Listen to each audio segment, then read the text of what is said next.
Hi guys, James at Rampant Lion Reviews again for you today with another beer review. For this one, we are going to stick to Sweden and we're going to return to a brewery that's featured on the channel many times before. I've had some really nice beers from these guys over the years, many different styles, and this is one of the breweries that I always keep an eye out for when it comes to the local småskalig assortment releases here in Sweden. But the beer that we're going to have a look at today is a style that I haven't tried from them before. Likewise, it's a style that you don't come across all that often, generally speaking. So I have to say, I'm quite curious to see how this one turns out. So hopefully it's another good beer. Hopefully it makes for an interesting review, and I hope that you guys enjoy my take on this one as well. So yeah, for this review then, we are going to head up towards Gothenburg once again. Göteborg, as you would say in Swedish, the Swedish craft beer capital up there on the west coast. Got to get that Gothenburg catchphrase in when we do the Gothenburg beers because it is just channel tradition these days. And for this review then, we are going to return to Spike Brewery.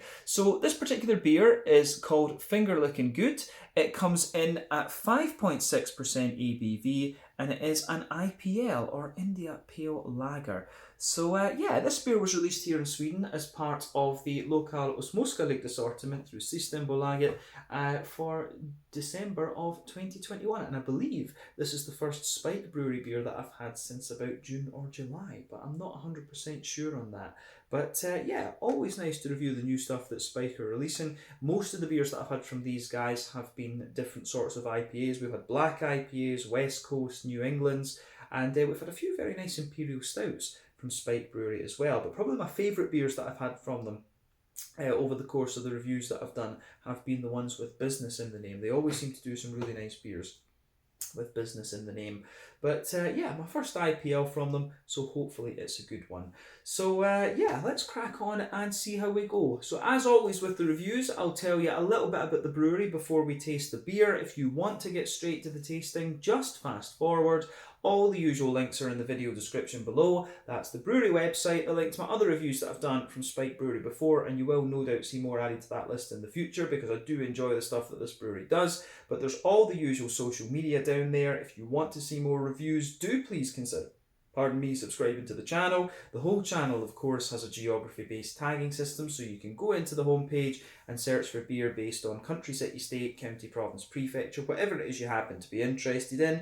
Do check out the playlist of beers from different countries. There is one there for all the Swedish beers that I've reviewed for you. That's being added to very regularly at the moment because I am back over in Sweden for a little bit.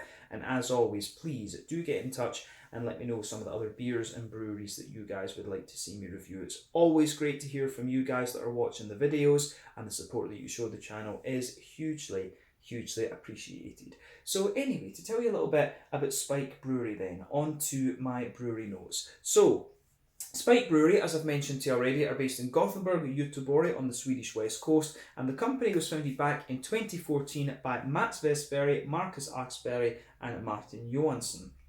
So all three had previously worked in the IT industry, but it's now only Mats and Marcus that are still active within the company, and they also now have David de Sourcy, who joined the company and became the CEO.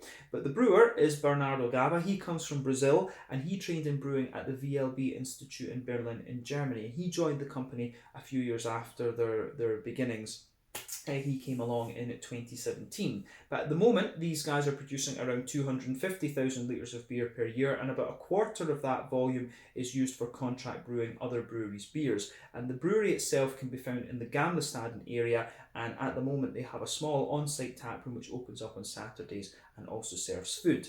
But they announced this year in November of 2021 that they were going to move to a unit just across from the first brewery, and this new brewery that they're going to have will be able to produce 5 to 600,000 litres of beer per year, and it's also going to have a 150-seater and 20-tap restaurant, and it'll be up and running in early 2022. So hopefully I can get up to Gothenburg once again and take a look at that, and maybe we can do a Meet the Brewery interview with Spike Brewery at that time. That would be very cool. But as of December 2021, when I'm filming this review for you, these guys have produced around 125 different kinds of beer, and you will find, you know, one or two different beers released from these guys every month through Systembolaget here in Sweden.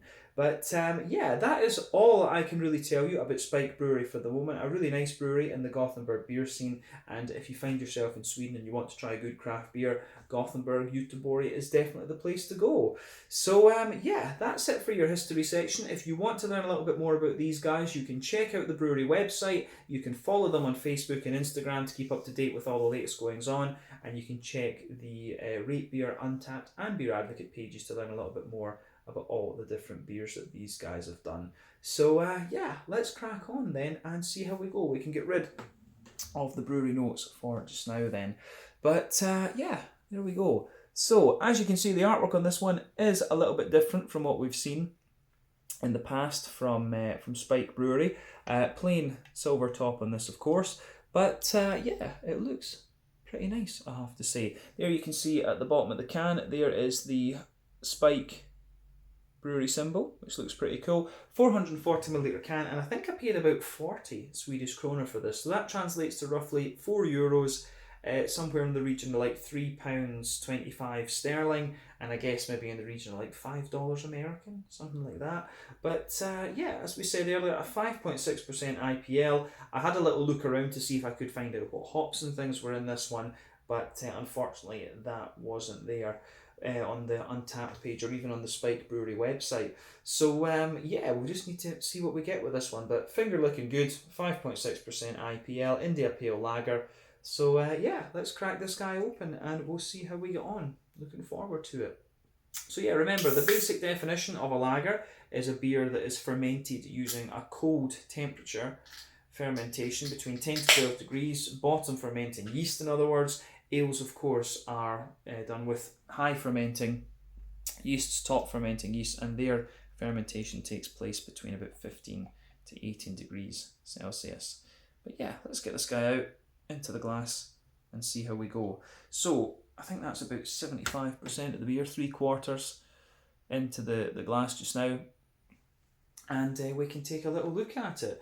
So yeah, anyway, as you can see, this beer is poured with just under a finger of a frothy, I would say slightly cream coloured head. That's not a perfect white head. As you can see, if I bring it up to the camera there, still love this camera by the way, you can see that it has a very nice, there's lots of nice kind of small bubbles on there, and it goes together really nicely. But that is starting to fade away, just to be a nice kind of thin, foamy layer. But it does look very, very nice actually.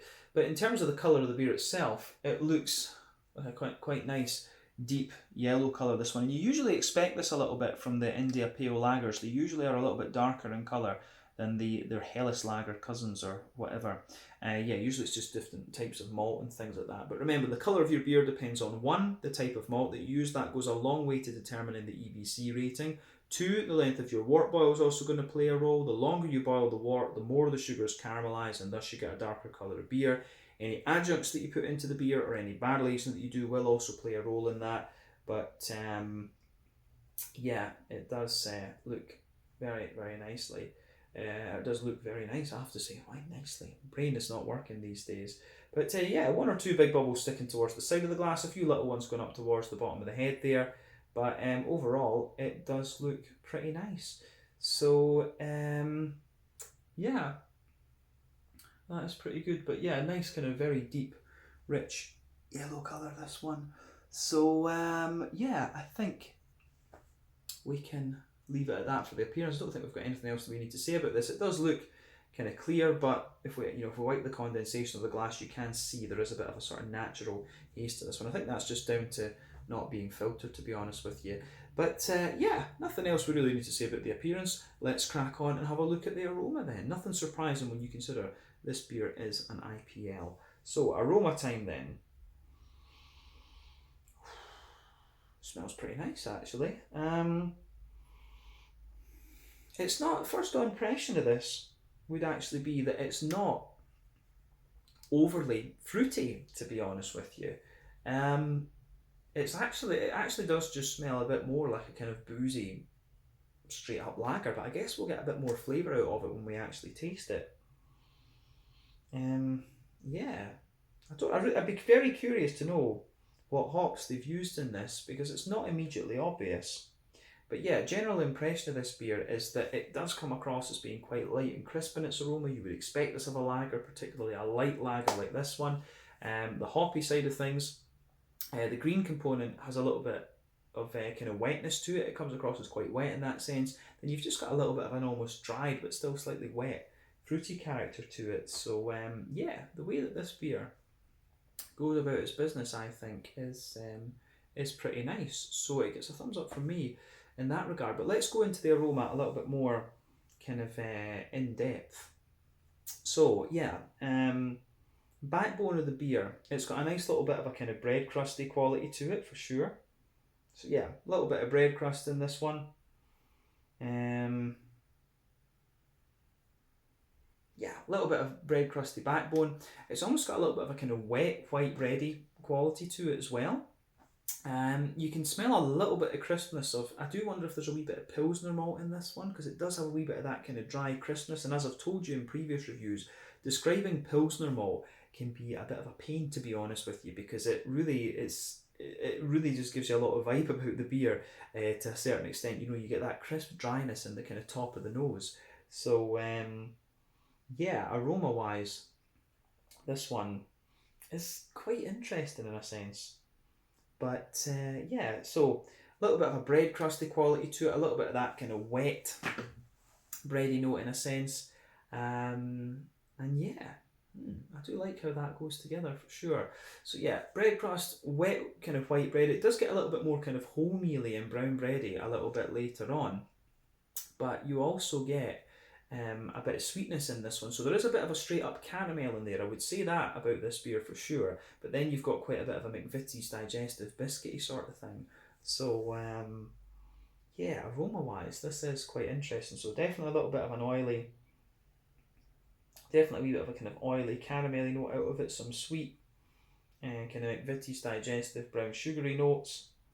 And yeah, sort of wet wholemeal bread underneath it. Actually, it's kind of interesting in that sense. It smells, because of the presence of the brown sugar in the biscuit, it actually comes across as quite boozy in a way, but it's only 5.6% ABV. You have to remember that. So it's not the booziest of IPLs that I've come across. I've had ones I think that were about 7% or 7.5%, and they haven't had quite as much sweetness to them as this one has. So this one, I suppose if you've got more alcohol in it, it makes the kind of sweetness smell a bit darker in a way. But yeah, this one actually is quite bright in terms of the biscuity and caramelly characters. And the more that you smell of it, of course, the more you get the kind of wholemeally brown bready sort of thing. So yeah, I like that about this beer for sure. Let's focus on the hoppy side of things. I think we've said everything we need to about the more malty side of the beer. So hoppy side of things then. Little bit of earthiness in there, but not overly much. Quite as I said earlier, the green component of this beer really is quite wet. It's got a bit of that wet floral aromaticity to it, but you've also got a bit of a lighter grassiness there, and it comes. There's a wee touch of zestiness, but it comes across as wet in a sense as well.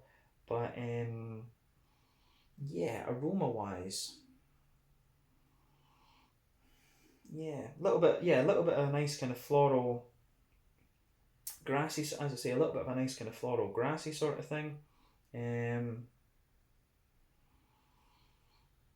But yeah, the grassiness on this, there is a little bit of zestiness in there, and it does have a wee bit of kind of dryness to it in a sense. But it's quite, as I say, it's like a wet, freshly cut grass kind of vibe that you get out of this. So yeah, in a sense, it is pretty interesting, pretty unusual in that way.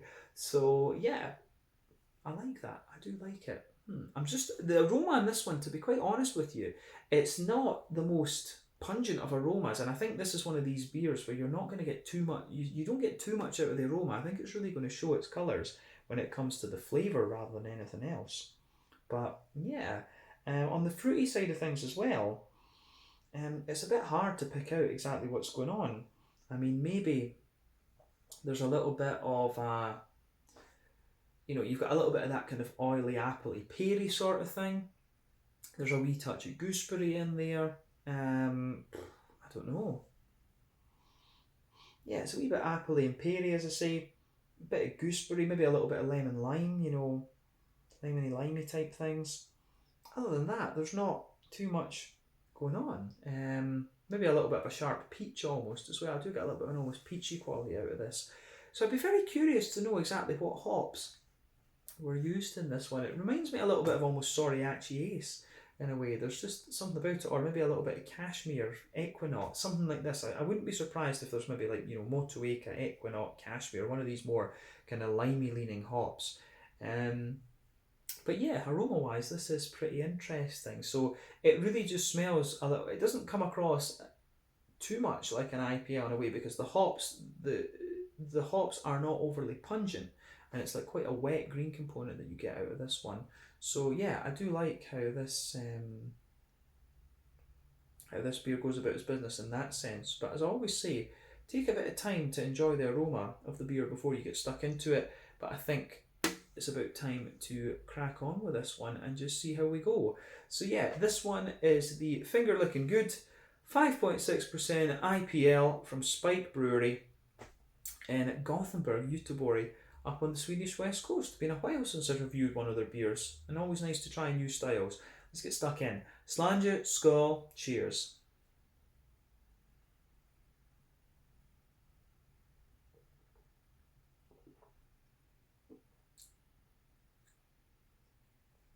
Yeah.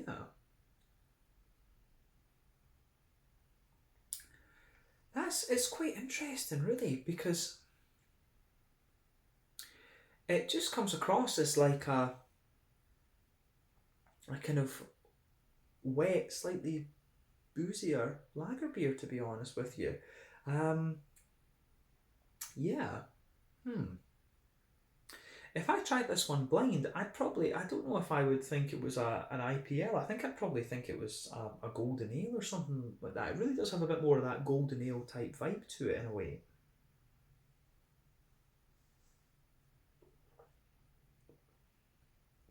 Although in fairness, the thing that would give it away as a lager is the kind of lightness and crispness of the thing overall. But even then, it's not that light and it's not that crisp. Well, it is light, but it's not that crisp. So, yeah, this is an interesting one. Beer that gets you thinking a little bit about, you know, exactly what is an IPL. So yeah, where do we begin with this guy?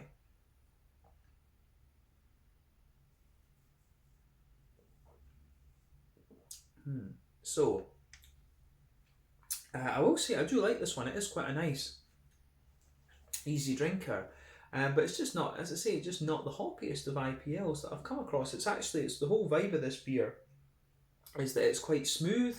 It's got a bit of malty sweetness to it. The green component, I think, takes a little bit of time to show its head, but in fairness, that is something I'm noticing about it, having taken a few sips. The green component comes out a little bit later on, and it is quite wet and fruity in that sense. So maybe this is a beer that just takes a wee bit of time to kind of show its head, if you like.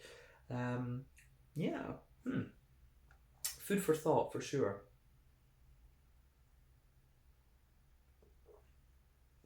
So let's break it down for you and describe it a wee bit more succinctly, as we always do. So let's focus on the middle third of your palate then. So straight away across the middle of your palate, you get a nice little bit of a bread crusty character there. On top of that, there's a wee bit of a kind of smooth bready sort of thing. It's a little bit of a kind of brown bready, wholemeal bready sort of thing. But then on top of that, you get another layer of bread that's actually quite wet. It really has this wet bready thing. So bread crust, wholemeal bread, then a sort of wet brown bready note on top.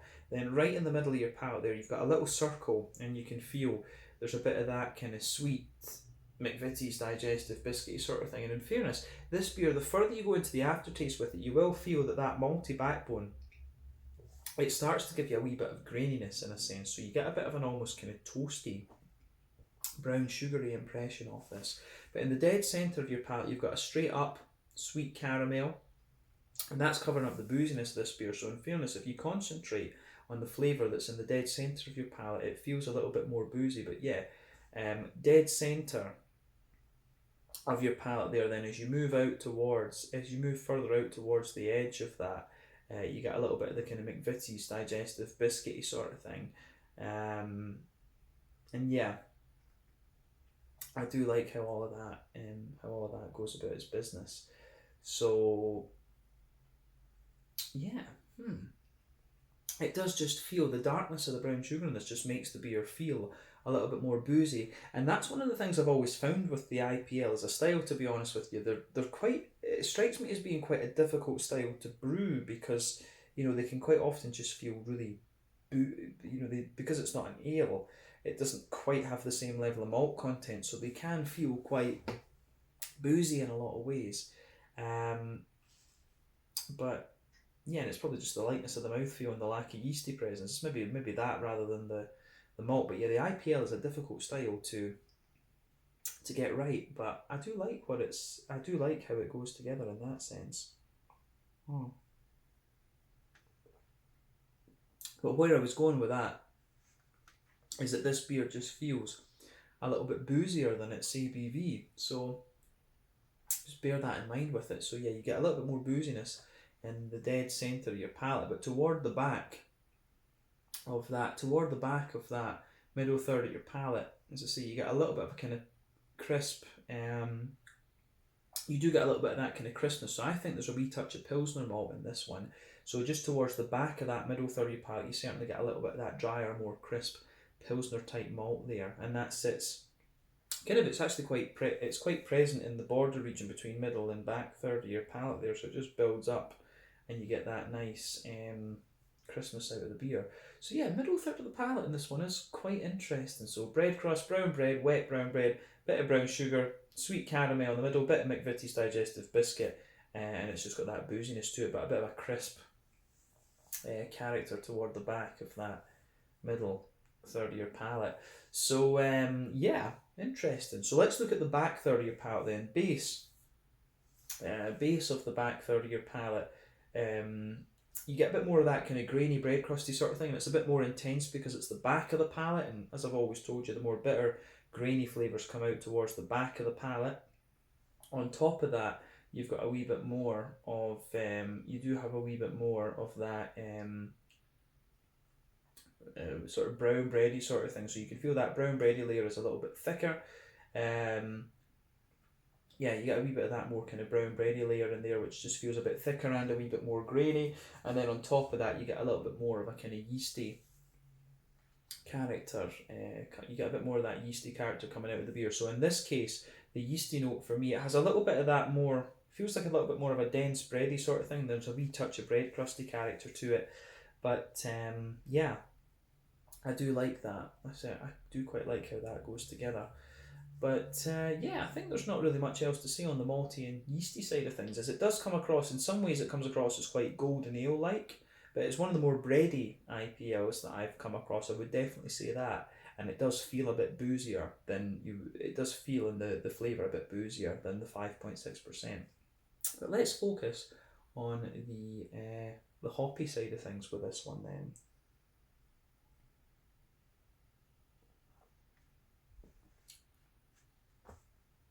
So, on that hoppy side of things, again, I'm not sure what hops are in this actually, but I'd be curious to know. But anyway, in the back corners of the palate, there's definitely a wee touch of earthiness there. As you move further forward, it does show you a little bit of a herbal quality, and as you push forward towards the kind of front corners of your palate, you get a little bit of floral aromaticity there, and it does have a wee touch of dankness to it. I mean, I wouldn't be surprised if Chinook is one of the hops in this. There's just something about this one is telling me there's maybe a wee bit of Chinook in here, because you can feel there's a wee touch of an almost pine resin-y sort of thing just sitting underneath this. So maybe a little bit of early edition hop. Remember, early edition hops are the ones that give you the bitterness for the most part. You add those early on during the wort boil. A beer like this is going to have a wort boil of, say, probably about 90 minutes. But yeah, add them early on. Those are the ones that are going to give you the bitterness, and Chinook is a very good early edition hop, and you can just feel that nice piney resinous character in there. But round the front curve of your palate, you've got a little bit more of a lighter kind of grassy sort of thing there, and it does come across as being quite wet and grassy in that sense. So the floral component is definitely a bit more kind of dry and spicy and deep and things like that, a bit of pine resin. Then you've got that nice lighter grassy element there, which just feels a little bit wetter and things like that. So yeah, I like how this beer goes together in that sense for sure.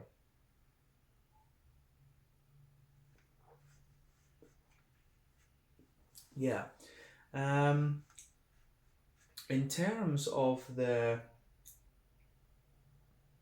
think that's everything we need to say in terms of the green component actually, but on the fruity side of things, the border, let's do the malty side of it first, but yeah, the border region between the front third and middle third of your palate, again, you get a little bit of that bread crust, that bready build up there. You can feel it's got a little bit of that bread crusty graininess, but the base of that front third of your palate, again, is a little bit more, I can't really tell whether it's more wholemealy, the sort of brown bread, or whether it's more bread crust. It gets a bit drier the further you go into the aftertaste, and you will find that with this beer. The further you go into the aftertaste with it, it gradually gets that little bit more sort of grainy and things. But then sitting on top of it, you get that nice oily bubble where those juicy fruity esters just kind of roll their way out of the beer. So yeah, for me, on the fruity side of things, it's kind of it's interesting. It's quite dry and fruity in that sense.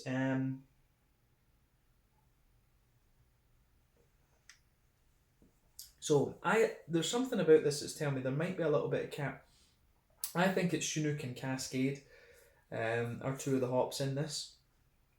So at the very back of that front third of your palate, you get a little bit of that stronger grapefruit. For me, that might well be a bit of Chinook, and the pine resin again makes me think there's a bit of Chinook in there. But what you'll also find is that on the base of that front third of your palate, you've got a little bit of that red fruity, almost figgy type thing coming out of this beer. And that, I think, is the sign of Cascade. So I really would not be surprised if there's a bit of Cascade in here. I also wouldn't be surprised if there's something like Motueka or Equinaut in it as well, because there is quite a bit of limey character.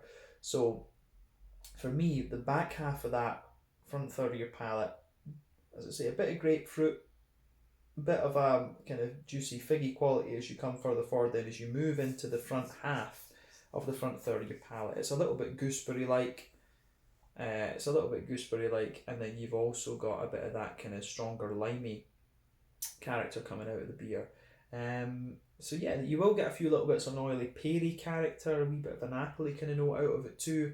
But yeah, the way that this one goes together is quite nice actually. It's a beer that's grown on me a little bit, but definitely one of the wetter and slightly boozier feeling IPLs that I've come across. But when it's only 5.6%, it's a little bit surprising in that sense.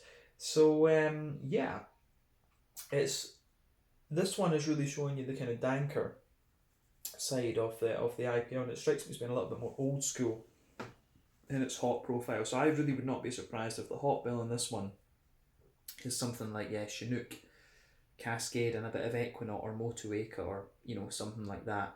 But yeah, it's a nice beer, this one. I will enjoy polishing this one off. But yeah, I think we can leave it at that for the tasting side. Let's just round off the review with the mouthfeel then. So for me, it's kind of top end of light bodied for sure.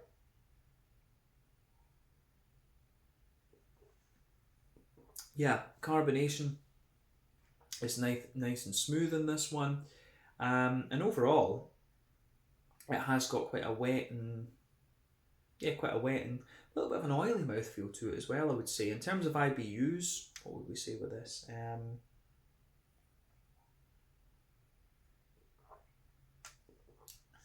I could see this being about 50 IBUs, something like that, 40 or 50 IBUs. But always take my IBU ratings with a pinch of salt. It's my weakest point when it comes to beer reviewing, and something that I do need to work on a little bit. So yeah, but on the malty side of things, there's, as I said, there's a bit of graininess in there. There's a wee bit of smoothness from the bread, and you've got a degree of sweetness and a little touch of booziness as well. Fruity side of this beer is definitely a little bit more kind of wet and oily in a sense. But yeah, an interesting beer nonetheless, and I have enjoyed trying this one for you here. So yeah, I think we can leave it at that for this one, and just reflect on it a little bit. This is another beer that's made me think a little bit when I've tried it. But yeah, cool to try my first IPL from Spike Brewery, and I hope that you guys have enjoyed my take on this one as well. Not a style you get to try too often, but I think Spike have done a fairly nice job with this one, and it does strike me as having a little bit more of an old school kind of hot profile to it. So yeah, another nice review for the channel. So yeah, let's leave it there. This one was the Finger Licking Good 5.6% IPL India Pale Lager from Spike Brewery in the Gamlestaden area of Gothenburg. Once again, thank you for watching my beer reviews. Until the next time, please like, subscribe, share, all the usual YouTube stuff. Let me know your own thoughts on this beer in the comment section below. Let me know what your favourite beers are from Spike Brewery, and if you do have any IPL recommendations, let me know those in the comment section below as well. Check out my social media, check out their social media, and I'll see you very soon. Slàinte, skål, and cheers.